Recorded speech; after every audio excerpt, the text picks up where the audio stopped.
what we do in the midst of this sin-sick age that has rejected the gospel and perverted the gospel and replaced the gospel with that which is not the gospel, is that we call out that wickedness. We call it by name. And we remind people of the good news of the gospel again and again and again until it tastes sweet to them. When people say, no, our problem is this, our problem is that, we say, no, our problem is that God created the world.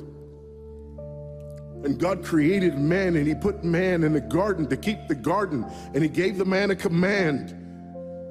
And he held that man to perfect, perpetual obedience to that command, and he promised him life if he kept it, and death if he didn't.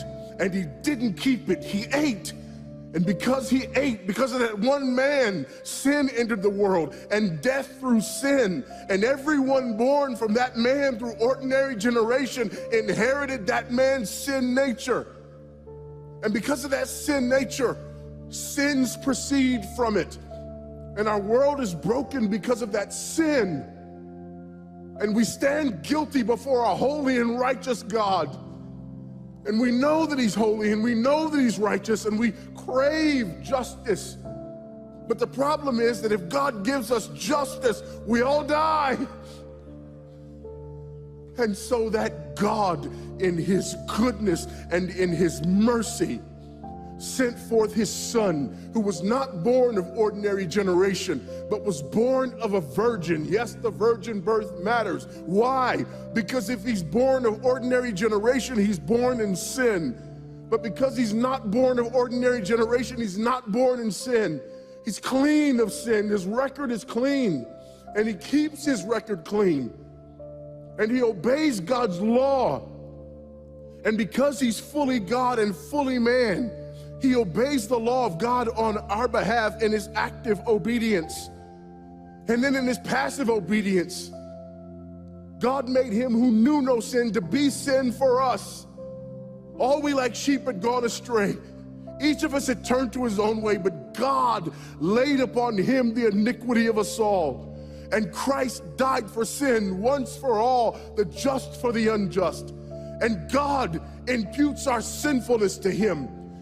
And he nails our sinfulness to the tree.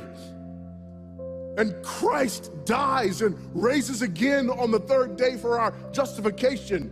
And there's another imputation. The righteousness of Christ is actually imputed to us, so that God can be both just and the justifier of the one who places faith in Jesus Christ, so that all those who come to Christ may enter in, so that all those who place faith in Christ might be saved, but not only saved, but sanctified, because he's the firstborn of many brethren.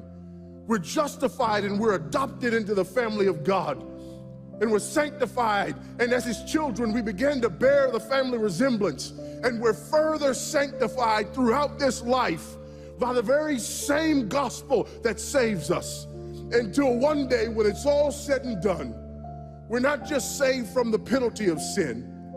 We're not just saved from the power of sin, but one day we're glorified and saved from the very presence of sin. That's the gospel that we preach. That's the gospel that we need. And that's the gospel that's more than enough.